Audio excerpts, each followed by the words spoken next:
Today I want to talk about pre- and post-workout nutrition, how it works and how simple can it be.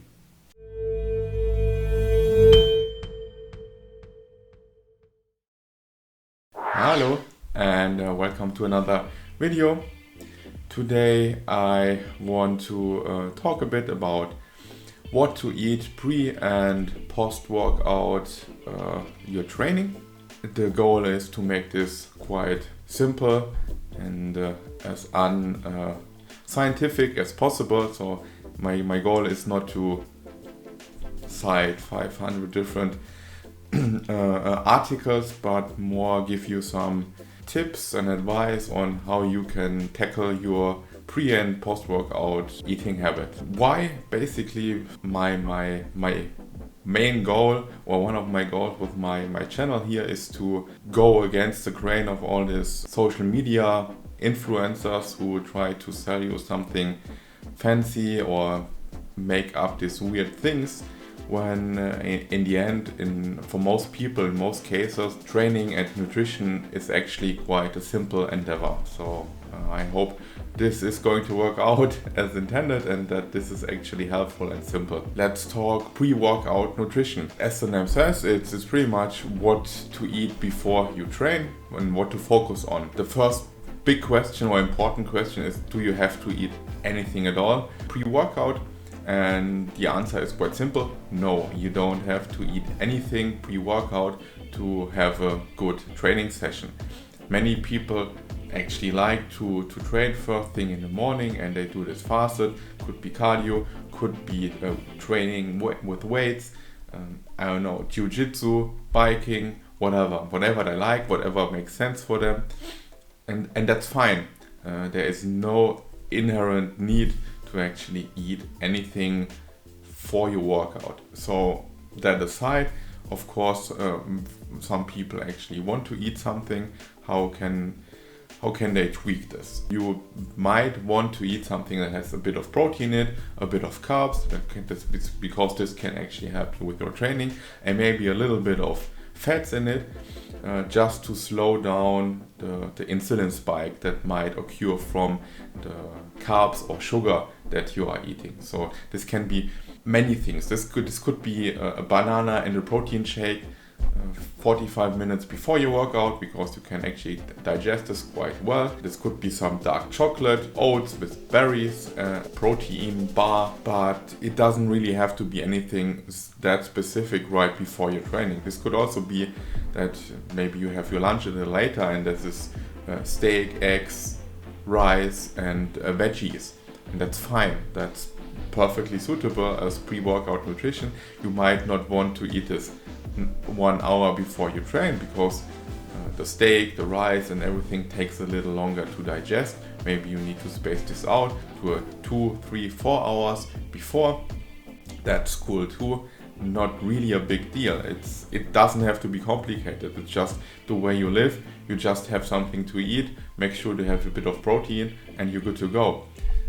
And that's pretty much everything that is really important about pre-workout nutrition. Is focus a bit on protein, have a bit of carbs and have a bit of fat,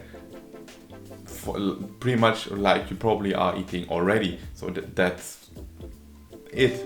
It can be that simple, and which is fine. If you want to be a bit more performance focused, then you really might want to make sure that you have enough calories in your system throughout the day already, so that you're not really going hungry into your training session, so that you can actually push. You might tweak the amount of carbs a bit more. Maybe it's going to be a longer, more intense session. Maybe it's CrossFit. Maybe you are doing rowing as a sport, so this might make sense to have a bit of more carbs in your system. But besides that, that's pretty much it.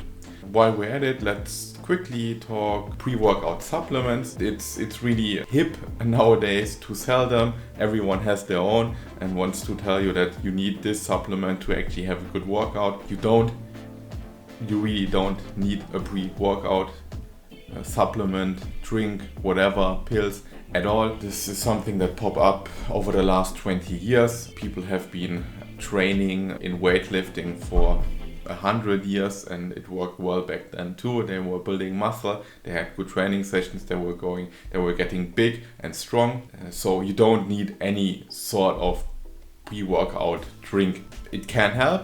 If they're well done, they really can add something. They can give you a bit of a performance boost, just like with the right timing and the right macronutrients. A pre-workout meal can give you a bit of a boost, but it's not mandatory, it's not necessary. And if you're low on cash and you still want some kind of pre-workout drink, which I kind of understand is a kind of a ritual. If you're training not too late in the day, you can just have a strong cup of coffee, and the caffeine is somewhat performance enhancing, makes you a bit sharper, gives you a bit better performance in the gym, and you're good to go. Coffee is really not expensive for most people.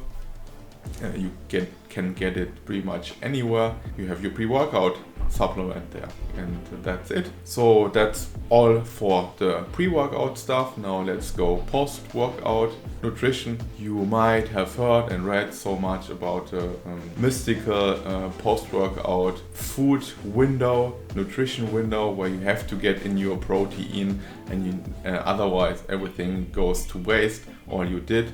And there is somewhat of a truth in there. There is like a time frame right after you train that your body might use these macronutrients a bit better than otherwise, but a bit better doesn't mean that if you have it later it's not going to work at all. That's not the case. So you really don't need to focus on this window. If you eat normally throughout the day, and then you don't have to worry at all about this. You just have your post-workout, dinner or lunch, depending on when you train, and focus on having the amount of protein, and everything else is more or less how you want it. That's fine. There is no need to eat directly. So even if you train now and you only eat in 4 or 5 hours, because that's how your life works out to be, that's cool too. No worries. It's way more important to get enough calories throughout the day, and you hit your protein target in a 24-hour cycle than it is to hit this short window. That said, let's talk a bit more about what would be more optimal for performance and recovery in terms of post-workout nutrition. There you might want to eat something with a good amount of protein, some carbs and little fat within 90 minutes, 2 hours after your training session. This helps you to jumpstart the recovery process. Why low fat? This is mainly because fat slows down digestion, and it takes a little longer for the nutrients to come to your muscle cells, basically. That's the only reason. It's just a bit more optimal. But if you train and have something to do, and then you meet a couple of friends and you have pizza, then that's fine. Just make sure to maybe get us a few extra protein somehow in there with your pizza, and that's pretty much it. The only way where this having something to eat quicker after your training session, there are pretty much 2 cases where this is somewhat important. The first one is when you trained on an empty stomach, when you came in fasted.